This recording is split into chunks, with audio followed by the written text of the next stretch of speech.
एक गांव में पंडित रतन प्रसाद रहा करते थे। उनके परिवार में उनकी पत्नी आशा और उनका 10 वर्षीय पुत्र रमन था।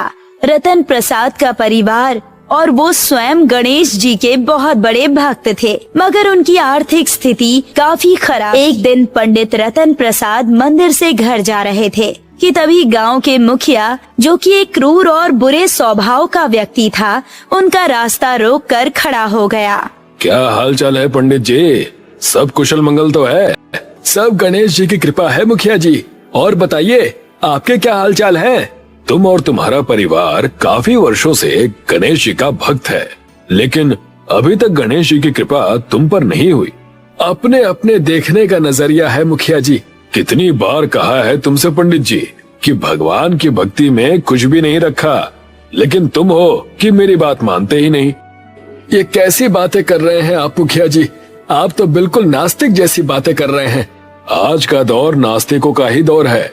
तुम मुझे एक बात बताओ, तुम्हारे परिवार में 2 दिन से भोजन नहीं बना, तुम्हारी पत्नी और तुम्हारा बेटा भूखे मर रहे हैं, तो क्या गणेश जी ने तुम्हारी सहायता की?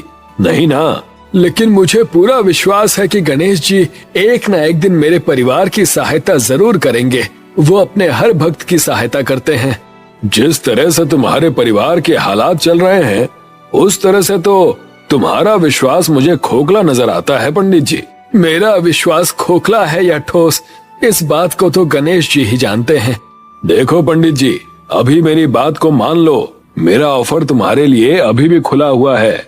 मंदिर में गणेश जी की प्रतिमा लगी हुई है। उस प्रतिमा में एक कीमती हीरा जड़ा हुआ है, जिसकी कीमत बाजार में लाखों रुपए की है। तुम उस हीरे को निकाल कर मुझे दे दो, मैं तुम्हें उसकी अच्छी खासी कीमत देने को तैयार हूँ। क्या तुम्हें ये बात करते हुए जरा सी भी लज्जा नहीं आती मुखिया? तुम इस गांव के मुखिया हो, लोग तुम्हारा कितना आदर और सम्मान करते हैं, तुम पर कितना विश्वास करते हैं। अगर उन्हें पता चलेगा कि तुम मुझे चोरी करने के लिए बोल रहे हो, वो भी भगवान के मंदिर में। मुझे इन लोगों से कोई फर्क नहीं पड़ता पंडित जी। मुझे तो सिर्फ धन से ही प्यार है। बोलो, मेरा साथ दोगे या नहीं दोगे? किसी भी कीमत पर नहीं मुखिया। सोच लो पंडित जी, कुछ दिनों बाद गणेश चतुर्थी का त्योहार आने वाला है। उस दिन गणेश जी को मोदक का भोग चढ़ाया जाता है और तुम हर वर्ष मंदिर में गणेश को मोदक का भोग चढ़ाते हो। मैं तुम्हारी ऐसी हालत कर दूंगा कि तुम्हारे पास मोदक बनाने के लिए भी धन नहीं होगा।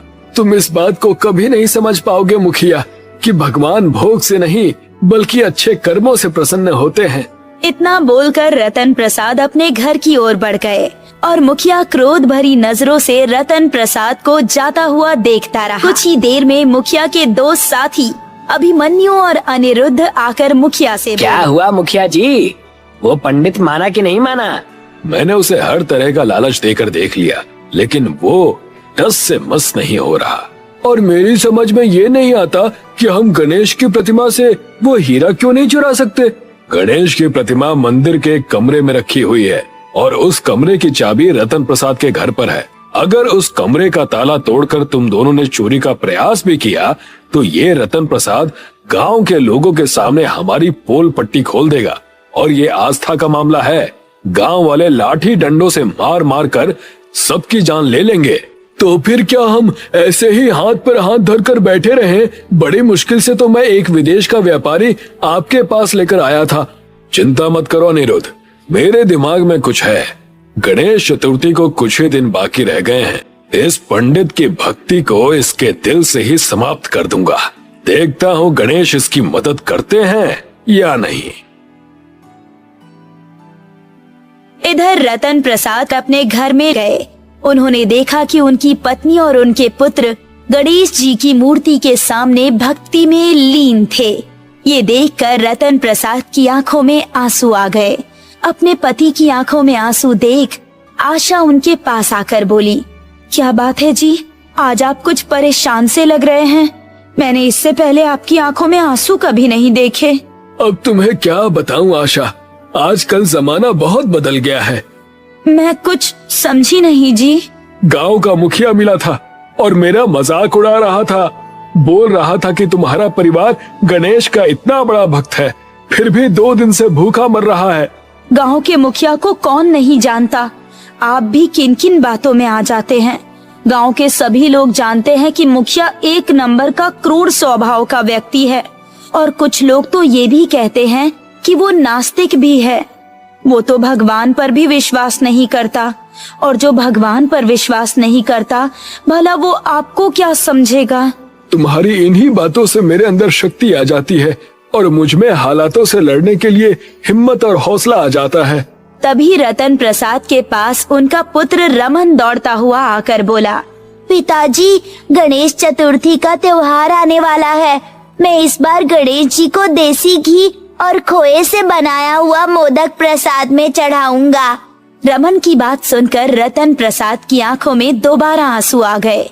वो अपनी पत्नी की ओर देखकर बोले, मुझे इसी बात की चिंता खाए जा रही है आशा कि हमारी आर्थिक स्थिति इतनी बुरी चल रही है, तो इस बुरी आर्थिक स्थिति में मैं इस वर्ष गणेश चतुर्थी में गणेश जी को मोदक चढ़ा भी पाऊंगा या नहीं। चिंता मत कीजिए जी, तब तक कोई ना कोई इंतजाम हो जाएगा। फिलहाल तुम दोनों 2 दिन से भूखे हो।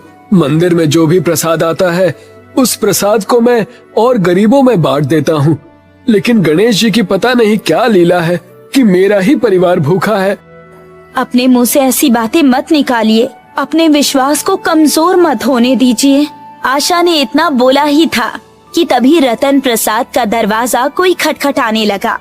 रतन प्रसाद ने जैसे ही दरवाजा खोला, एक व्यक्ति हाथों में थाली लिए हुए खड़ा था। कौन हो तुम? इस गांव के तो नहीं लगते। जी, आपने बिल्कुल सही पहचाना। मैं इस गांव का व्यक्ति नहीं हूँ। क्या है कि मैं सुखिया चाचा का दूर का रिश्तेदार हूँ। सुखिया चाचा ने आज कुछ लोगों की दावत की थी। उन्होंने बहुत सारा भोजन बनवा लिया था, मगर मेहमान आए ही नहीं। भोजन कहीं खराब ना हो जाए, इसी वजह से वो सारा भोजन गांव में बंटवा रहे हैं। मैं वही भोजन आपको देने आया हूँ। सुखिया चाचा का नाम सुनकर रतन प्रसाद ने वो थाली ले ली, क्योंकि रतन प्रसाद सुखिया चाचा को अच्छी तरह से जानते थे। वो व्यक्ति वहाँ से चला गया। देखा आपने, जरूर गणेश जी ने हमारी सहायता की है। इतना कहकर वो तीनों भोजन करने लगे। भोजन करने के बाद रतन प्रसाद, रमन और आशा गहरी नींद में सो गए। तभी उनके घर में अनिरुद्ध और अभिमन्यु घुस आए। तेरे दिमाग का जवाब नहीं अनिरुद्ध, तूने तो मुखिया की खोपड़ी को भी फेल कर दिया। इस पंडित को तो बिल्कुल भी शक नहीं हुआ कि ये थाली सुखिया ने नहीं बल्कि तूने भिजवाई थी। वैसे तूने भोजन में कहीं जहर तो नहीं मिला दिया? पागल हो गए हो क्या? मैंने इसमें बेहोशी की दवाई मिलाई है। अगर मुखिया की बातों में रहेंगे तो वो हीरा हमें कभी नहीं मिलेगा। चलो जल्दी से मंदिर के कमरे की चाबी ढूंढते हैं। ये रही चाबी। देर मत कर, आज रात उस गणेश की प्रतिमा से वो हीरा निकाल लेते हैं। इतना कहकर वो दोनों वहाँ से चले गए और चुपके से मंदिर के अंदर प्रवेश कर गए। अनिरुद्ध और अभिमन्यु ने बड़ी चालाकी से कमरे का ताला खोल दिया और गणेश की प्रतिमा के सामने खड़े हो गए।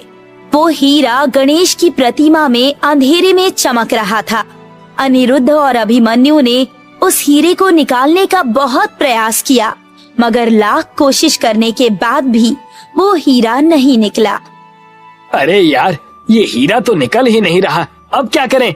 चिंता मत कर, ये गणेश की प्रतिमा इतनी बड़ी और इतनी भारी भी नहीं है। एक काम करते हैं, इस प्रतिमा को अपने साथ ले जाते हैं। और जब गांव वालों को पता लगेगा तब? अरे गांव वाले तो यही जानते हैं ना कि चाबी तो पंडित के हाथ में है, आरोप उसी के ऊपर लगेगा। वो दोनों गणेश जी की प्रतिमा को मंदिर से उठाकर मुखिया के घर पर ले। मुखिया गणेश के प्रतिमा को देखकर बुरी तरह से चौंक गया। ये क्या किया तुम दोनों ने? मुझसे पूछे बगैर ये सब करने की क्या जरूरत थी? अरे वो सब छोड़िए मुखिया जी, इस प्रतिमा के हीरे को निकालने का प्रयास कीजिए। हीरे को देखकर मुखिया सब कुछ भूल गया और वो तीनों हीरे को निकालने का प्रयास करने लगे। और प्रयास करते करते ही वो तीनों कब गहरी नींद में सो गए, उन्हें पता ही नहीं चला। अगली सुबह जब उनकी आंख खुली तो गणेश जी की प्रतिमा वहाँ से गायब थी। गणेश की प्रतिमा कहाँ गई? मुझे क्या पता कहाँ गई। मुझे तो ये भी नहीं समझ में आ रहा कि हम तीनों को नींद कैसे आ गई। अरे तो जाकर पता करो कि मूर्ति कहाँ गई। कहीं ऐसा ना हो कि गांव वालों को पता लग गया हो। अगर ऐसा हुआ तो तुम्हें अंदाजा भी नहीं है कि हम तीनों के साथ ये गांव वाले क्या करेंगे। मुखिया की बात सुनकर अभिमन्यु और अनिरुद्ध पूरे गांव में चक्कर लगाने लगे। तभी उन दोनों की नजर रतन प्रसाद पर पड़ी। वो दोनों रतन प्रसाद के पास पहुंचकर बोले, कहाँ से आ रहे हैं पंडित जी? गणेश चतुर्थी कल है ना, तो गणेश की प्रतिमा की साफ सफाई कर रहा था। रतन प्रसाद की बात सुनकर अभिमन्यु पूरी तरह से चौंक कर अनिरुद्ध की ओर देखने लगा। मजाक कर रहे हैं क्या? अरे मजाक क्यों करूँगा। वो दोनों चुपचाप वहाँ से चले गए और मुखिया के सामने आकर खड़े हो गए। क्या हुआ, कुछ पता चला? अभिमन्यु और अनिरुद्ध ने सारी घटना मुखिया को बताई। जरूर ये सब कुछ रतन प्रसाद का किया धरा होगा। जाओ जाकर आज रात रतन प्रसाद के घर से सारा सामान चोरी करके ले आओ। देखता हूँ कि सुबह गणेश की प्रतिमा के सामने मोदक का प्रसाद कहाँ से चढ़ाएगा। इधर आशा अपनी गुल्लक से निकालकर कुछ पैसे गिन रही थी, मगर उस रात में अनिरुद्ध और अभिमन्यु चुपके से उन दोनों के घर में घुस गए और उनके घर का सारा सामान पैसे सहित चुरा ले गए। अगले दिन घर का सफाया देखकर आशा बुरी तरह से रोने लगी।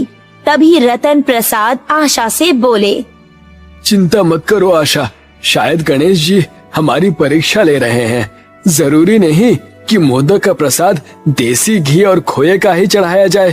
पहले मोदक चावल के आटे का बनाया जाता था। वो सामने देखो, वो चोर थोड़े से चावल छोड़ गए। तुम उन्हीं का मोदक बना दो। आशा ने चावल के आटे का मोदक का प्रसाद बना दिया। रतन प्रसाद मंदिर में उस प्रसाद को लेकर पहुंच गए।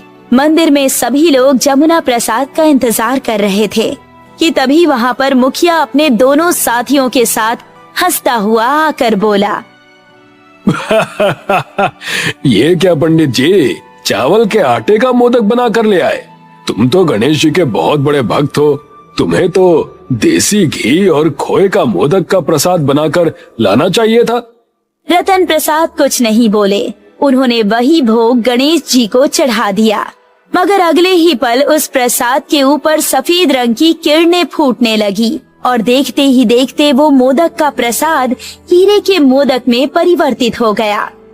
इस चमत्कार को देखकर मंदिर में मौजूद सभी लोगों की आंखें हैरत से फटी की फटी रह गई। कुछ ही क्षणों में उस गणेश जी की प्रतिमा से सफेद रंग की किरणें फूटने लगी और वो गणेश जी की प्रतिमा गणेश जी में परिवर्तित हो गई। लोगों के सामने साक्षात गणेश जी खड़े हुए थे, जो मुस्कुराते हुए रतन प्रसाद को देखकर बोले, तुम वाकई में मेरे सच्चे भक्त हो रतन प्रसाद। तुमने उचित कहा था, मैं अच्छे कर्मों से ही प्रसन्न होता हूँ। मैंने तुम्हारा भोग स्वीकार कर लिया है और मेरी तरफ से ये हीरे के मोदक तुम्हारे परिवार के लिए छोटी सी भेंट है। इतना कहकर गणेश जी ने क्रोध भरी नजरों से मुखिया, अनिरुद्ध और अभिमन्यु की ओर देखकर कहा, चमत्कार को देखकर भी तुम अपने अंधविश्वास पर कायम रहे। मुझे माफ कर दीजिए गणेश जी।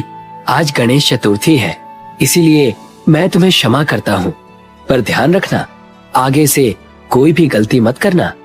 गणेश जी वहाँ से गायब हो गए और दोबारा प्रतिमा में परिवर्तित हो गए। उस दिन के बाद मुखिया, अभिमन्यु और अनिरुद्ध पूरी तरह से सुधर गए।